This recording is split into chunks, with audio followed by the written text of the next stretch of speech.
সবথেকে গুরুত্বপূর্ণ যে বিষয়টি, যে জুলাই সনদের বিষয়গুলো নিয়ে আমরা আলোচনা করেছি, কিন্তু এটার বাস্তবায়ন কিভাবে হবে সে বিষয়টা এখনো পর্যন্ত পরিষ্কার নয়। জুলাই সনদে আমরা এতগুলো বিষয় নিয়ে কথা বলেছি, রাষ্ট্রের মূলনীতি, সংবিধান সংশোধন থেকে শুরু করে নিয়ে সংসদের কাঠামো, উচ্চকক্ষ, নারী প্রতিনিধিত্ব, রাষ্ট্রপতির নির্বাচন, রাষ্ট্রপতির ক্ষমতা, রাষ্ট্রপতির ক্ষমা প্রদর্শনের বিধান, জরুরি অবস্থা, প্রধানমন্ত্রীর মেয়াদকাল, প্রধানমন্ত্রীর একাধিক পদে থাকা, সংসদীয় কমিটিগুলোতে বিরোধী দলের যারা সাংসদ আছেন তাদেরকে সভাপতি করা, এছাড়াও বিচার বিভাগের বিকেন্দ্রীকরণ, বিচার বিভাগের নিয়োগ এবং অন্য কিছু সাংবিধানিক এবং সংবিধিবদ্ধ প্রতিষ্ঠানগুলোতে নিয়োগের কাঠামো, এই প্রত্যেকটা বিষয় সরাসরি সংবিধানের সাথে সম্পর্কিত। যদি যেভাবে জুলাই সনদের অঙ্গীকারনামার মধ্যে বলা হয়েছে, তাতে করে দেখা যায় যে এই প্রত্যেকটা বিষয়কে পরবর্তী সংসদের হাতে ছেড়ে দেওয়ার একটা প্রবণতা খেয়াল করা যাচ্ছে, এবং এর মধ্য দিয়ে আমরা যে সংস্কার প্রস্তাবনাগুলোর ব্যাপারে একমত হয়েছি সেগুলো আসলে টেকসইভাবে বাস্তবায়ন করা সম্ভবপর হবে না।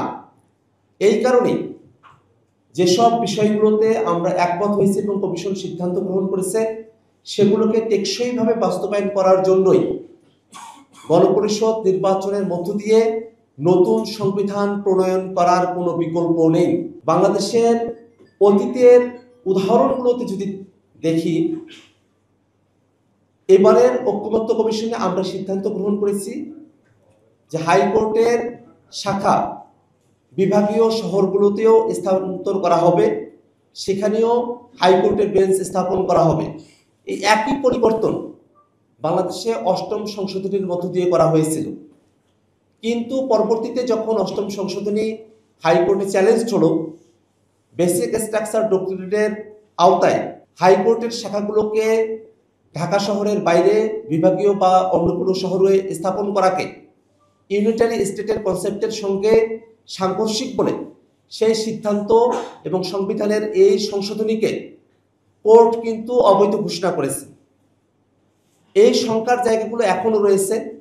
আমরা এতগুলো বিষয় নিয়ে আলাপ করেছি, তাতে সংবিধানের ভিতরগত কাঠামো, শাসনতান্ত্রিক কাঠামোতে আমূল পরিবর্তন হবে। সেই পরিবর্তনগুলোকে যদি টেকসই করতে হয় তাহলে নতুন করে সংবিধান লিখতে হবে। নতুন সংবিধান, যে সংবিধানকে তার ভিত্তিমূল নিয়ে হাইকোর্টে, সুপ্রিম কোর্টে আর কোনো প্রশ্ন উত্থাপন করা সম্ভবপর হবে না। কিন্তু যদি এখানে যেভাবে অঙ্গীকারের কথা বলা হয়েছে 2 নম্বর পয়েন্টে, যে যে সংশোধনীগুলোর ব্যাপারে বলা হলো, যে প্রস্তাবনাগুলোর ব্যাপারে বলা হলো, সেগুলো সংবিধানের উপরে প্রাধান্য পাবে, কিন্তু বাস্তবতা হলো যেটা মূল সংবিধান, শুধু মূল সংবিধানকেই কোর্টে কোশ্চেন করা যায় না। জুরিসপ্রুডেন্সের বিধানই তাই। মূল সংবিধান ব্যতি রেখে যত সংশোধনী নিয়ে আসা হোক, যত প্রস্তাবনা নিয়ে আসা হোক, সেগুলোকে হাইকোর্টে চ্যালেঞ্জ করা যায়, সুপ্রিম কোর্টে সেটার ব্যাপারে ব্যাখ্যা চাওয়া যায় এবং সুপ্রিম কোর্ট সেই ব্যাখ্যাগুলো দিতে পারে। তো এই সম্ভাবনার জায়গাটা এখনো রয়ে গেছে। তাতে করে যদিও অঙ্গীকার করা হয়, সেটা জুরিসপ্রুডেন্সের যে নীতি সেটার সঙ্গে সংগতিপূর্ণ হয় না। এ কারণেই জুলাই সনদের কার্যকারিতাকে যদি নিশ্চিত করতে হয়, এলএফও করতে হবে। এলএফও করার মধ্য দিয়ে গণপরিষদ নির্বাচনের আয়োজন করতে হবে এবং জুলাই সনদে যে বিষয়গুলোতে আমরা একমত হয়েছি সেগুলোকে গাইডিং প্রিন্সিপাল হিসেবে গ্রহণ করে নতুন সংবিধানে সেগুলোকে যুক্ত করতে হবে। আমরা ঐকমত্য কমিশনে যে নীতিগত বিষয়গুলোতে একমত হয়েছি, সেই বিষয়গুলোর টেক্সট কিভাবে রেডি হবে সেই বিষয়গুলো নিয়ে ঐকমত্য কমিশনে আলোচনা হয় নাই।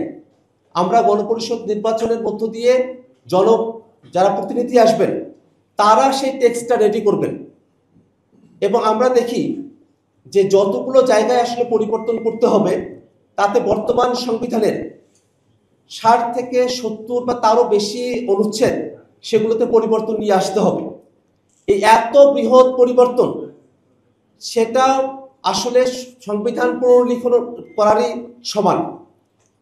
যখন আমরা সংবিধানকে আসলে শুরু থেকে শেষ পর্যন্ত নতুন করে লিখতেই আমাদের হচ্ছে, সেখানে নতুন সংবিধানের প্রবর্তন করা, গণপরিষদ নির্বাচনের মধ্য দিয়ে নতুন সংবিধান প্রণয়ন করা, সেখানে অনেকে কেন বাধা দেখেন সে বিষয়টা আমাদের কাছে এখনো পর্যন্ত ধোঁয়াশার জায়গা তৈরি করেছে।